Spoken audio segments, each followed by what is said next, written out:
Good afternoon, this is Jeff with Sewer Tech Northwest. Today we're at property address 1877 Milliken Creek Street here in Lafayette. We're located at the front of the home. We're basically straight out from the front left corner of the house, kind of kitty corner to it. You've got this big, huge 3-inch ABS cleanout sticking out of the ground here. You cannot miss it. In fact, that may be something you want to chop down at some point because it is rather large. Anyhow, that's going to be our point of access. We're going to check the overall condition and serviceability of the sanitary sewer line. I describe everything as if you're standing in the road facing the front of the house. So, and the line actually comes out. I've already peered through here because I couldn't figure out why the clean out was here. The line actually exits out where that foundation vent is right there. There may have been a reason they had to swing this thing over this way. Sometimes it's related to like irrigation pipes, and or they, sometimes someone forgets to install one at first and they have to kind of finagle it in. So anyway, we'll see water tie in here in just a second. This will run over and probably horizontally tie in. Yep, there we go, right there. In fact, we're going to zero right here. This is where the actual true sewer line starts. That first little bit of that is just clean out. Off we go. Water's running, and I zeroed out there.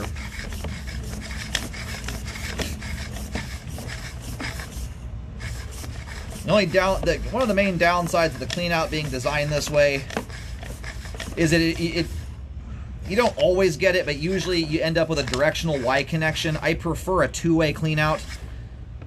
We're swapping over to 4-inch 3034 PVC pipe right here. A two-way clean out just allows you to service the main line, at least the main trunk line anyway, from the exterior of the home. When you have a directional Y connection, if you get a blockage inside your house, you have to resort to using either a clean out in the crawl space, pulling the toilet, something like that. So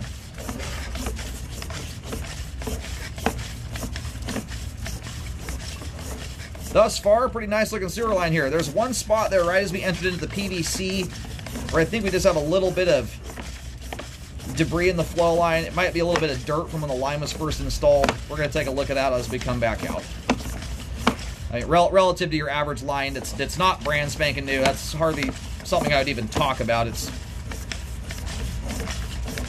probably absolutely nothing, but we'll get a nice review of things once the pipe is drained. And there's the main connection. This line in particular here ties directly into the manhole, which is pretty common anytime you're on like a turn in the street and or kind of a cul-de-sac configuration. In fact, most of the homes on this little bend here on the road likely tie directly into the manhole. The one reason I like to point that out, not that you are people that are going to abuse the sewer line, but manholes are kind of designed to gather debris, especially improper debris, because it's an easy place for a human being to get down into the line and clean them out. So it's a scenario where you want to be extra careful. I really do not like things like flushable wipes. Obviously, paper towels and regular wipes and all that stuff is terrible too, but homes where a lot of wipes are going down the line, flushable wipes, they can often hang up in the manhole, and you can get a manhole, or a lot of buildup in there. They can end up blocking the manhole and actually back up multiple houses. So they're a little bit more finicky that way relative to your regular connection to a main that's all smooth plastic. That rougher concrete and the way that the troughs are designed, they kind of do that naturally. So it's not of huge concern, but it's just something to be aware of. Improper items tend to hang up a bit easier in this configuration than it would in a standard T connection onto a main. Anyhow, we're going to go locate really quick here while the pipe drains, and we'll take a second look as we come back in. Alrighty, located the camera head. These are my favorite. I've been doing sewer scopes now for 13 years. I've cambered almost 25,000 homes now. And it still never gets old being able to look down through a manhole cover and see my camera down there. There's something just kind of fun and fascinating about that. Anyway, you can just look right through the manhole cover and see your tie-in there. It points straight back towards the driveway.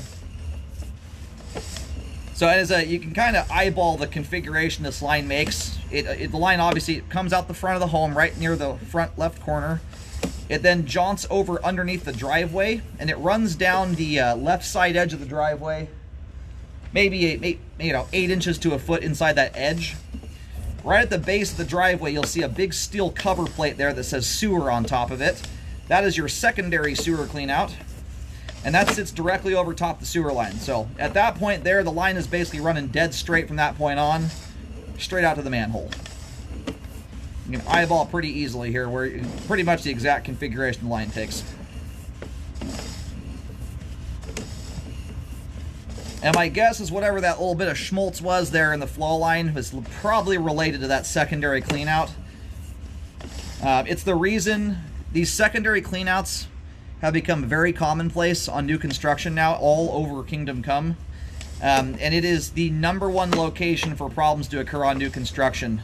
During the pandemic, for instance, out of about 500 homes, brand new homes I did over those 2 years, almost 90% of them required hydrojetting. And so if you look in the flow line here and on the sidewalls, you got a little bit of stuff there on the sidewall. What often happens is gravel and or concrete gets down the clean out and blocks the sewer line. For whatever reason, it was difficult for people just to put a clean out cap on top of the pipes to prevent that. But anyway, what you have there might be a little teeny tiny bit of that. This is nothing to even worry about. Very, very minor. Most of that looks like it might just be a little bit of dirt, and that'll all slough off once water's going through. As it sits right now anyway, it has zero bearing on functionality. But that was the spot I wanted to take a look at there when I was first advancing out. So all the PVC pipe here looks good. That little line there is looks like a little bit of a glue drip. That's just very common to see. You'll see excess glue at a lot of joints. In the green PVC pipe, it kind of gives off a little bit different appearance, though. But that's what that was there, that little line.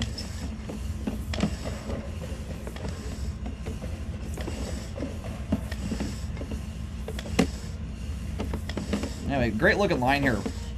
We're going to go ahead and reel the camera out. We have great flow all the way to the main lateral. The ABS and PVC portions of the line here all in good condition.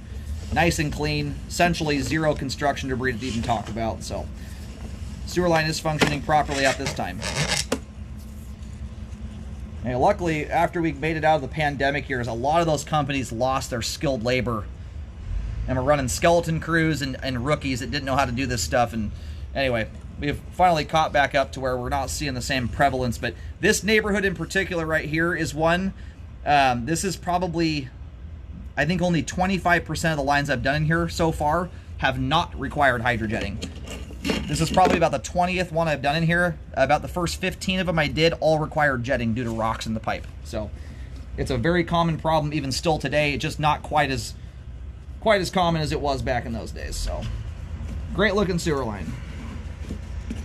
And if you're new to home ownership, best advice I can give you, you've already heard my 2 cents on flushable wipes. Don't put them down your line if you can help it. And obviously the other improper stuff. But the one thing that gets a lot of people these days, I don't think as many folks are growing up with parents that lived on septic or people that live on septic in general. Grease buildup is a very common issue. It comes from putting cooking oil down the sink, and it builds up in the line, makes your line sticky, and causes debris to get hung up, and it leads to a lot of blockage problems out there. I'm actually more concerned about grease than I am a lot of structural issues. Anyhow, wipe your pans out with a paper towel once they cool down. Pour the grease into a jar. If you have a thin little coating of PAM spray on your pans, that's no big deal. Hot water and soap handles that. Just run your hot water for about a minute longer than your last dish was washed. Make sure everything stays melted and emulsified until it hits the main. And that's the best way to keep your line clean and spiffy and help to prevent buildup from occurring. And it hugely helps when you have little people in the house that are still wadding their toilet paper up like a softball. It helps to prevent that junk from getting hung up in the pipe. And when the occasional improper items do go down the line, like paper towels and whatnot, it makes it infinitely easier for that stuff to clear the line and not get hung up in it. That's my PSA for the day on grease buildup.